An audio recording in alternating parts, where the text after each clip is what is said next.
ಕಿಚನ್ಗೆ welcome. ಈಗ ನಾವು ಮಾಡಕ್ಕೆ ಹೊರಟಿರೋದೇನು ಅಂದರೆ ಸೋಯಾಬೀನಲ್ಲಿ ಪಕೋಡ ಥರ ಮಾಡ್ತಾಯಿದ್ದೀನಿ. ಏಕೆಂದರೆ ಇದು ಕಡಲೆ ಹಸಿಟ್ಟು ನಾನು ಯೂಸ್ ಮಾಡ್ತಾಯಿದ್ದೀನಿ. ಮೈದಾ ಹಿಟ್ಟು ಹಾಕ್ತಾ ಇಲ್ಲ ನಾನು, ಯಾಕಂದರೆ ಮೈದಾ ತಿನ್ನಬಾರ್ದಲ್ವ, ಅದರಿಂದ ನಾನು ಕಡಲೆ ಹಿಟ್ಟಲ್ಲಿ ಪಕೋಡ ಥರ ಮಾಡ್ತೀನಿ. ನೋಡಿ ಫ್ರೆಂಡ್ಸ್, ಸ್ವಲ್ಪ ಕಡಲೆ ಹಿಟ್ಟು ನಮಗೆ ಎಷ್ಟು ಬೇಕೋ ಅಷ್ಟು. ಸೋಯಾಬೀನ್ನ ನಾವು ಒಂದು ವಿಸಿಲ್ ಇಟ್ಕೊಂಡ್ರೆ ಚೆನ್ನಾಗಿ ಬೆಂದಿರುತ್ತದು.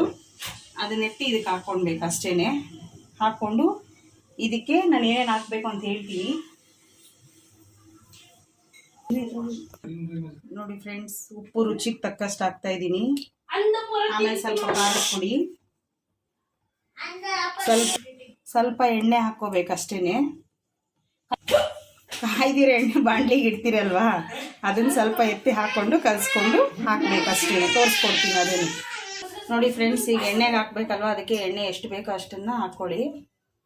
ಸಾಕು, ಎಣ್ಣೆ ಜಾಸ್ತಿ ಹಾಕ್ಕೊಂಡ್ರೆ ಮತ್ತೆ ಬೇರೆದಕ್ಕೆ ಯೂಸ್ ಆಗಲ್ಲ. ಫ್ರೆಂಡ್ಸ್, ಎಣ್ಣೆ ಕಾಯ್ದಿದೆ, ಅದನ್ನು ಹಾಕ್ಕೊತಾ ಇದ್ದೀನಿ. ಸ್ವಲ್ಪ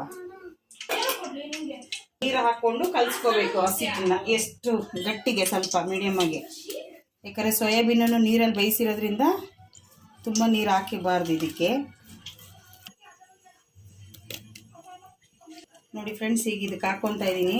ಹಾಕ್ಕೊಂಡು ಕಲಿಸ್ಕೊತೀನಿ. ಯಾಕಂದ್ರೆ ಹಸಿಟ್ಟು ಅದಕ್ಕೆ ಹೇಳಿದ್ದು, ಗಟ್ಟಿಗಿದ್ರೆ ಇದರಲ್ಲಿ ನೀರಿದ್ರೂ ಕೂಡ ಅದೆರಡು ಮ್ಯಾಚ್ ಆಗುತ್ತೆ, ಇಲ್ಲಾಂದರೆ ಕಷ್ಟ ಆಗುತ್ತೆ. ಅದಕ್ಕೇ ನೋಡಿ, ಇದು ಗಟ್ಟಿ ಇರೋದ್ರಿಂದ ಇದಕ್ಕೆ ಕರೆಕ್ಟಾಗಿ ಸರೋಗುತ್ತೆ.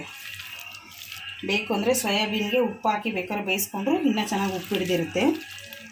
ಬೇಡ ಅಂದರೂ ಪರವಾಗಿಲ್ಲ. ನೋಡಿ ಫ್ರೆಂಡ್ಸ್, ಈ ಥರ ತುಂಬ ಮೈದಾ ಹಾಕಿದ್ರೂ ಚೆನ್ನಾಗಿರಲ್ಲ. ಇಷ್ಟು ಹಾಕ್ಕೊಂಡ್ರೆ ಸಾಕು. ಬೇಕಾದ್ರೆ ತುಂಬ ಮೈದಾ ಹಾಕಿದ್ರೆ, ಅದು ಗೋಧಿ ಹಿಟ್ಟು ಹಾಕಿದ್ರೆ ಬರೀ ಅದೇ ಇರುತ್ತೆ, ಹಸಿಟ್ಟೇ. ಮತ್ತು ನಮಗೆ ಸೋಯಾಬೀನ್ ಸಿಗಲ್ಲ ಬಾಯಿಗೆ.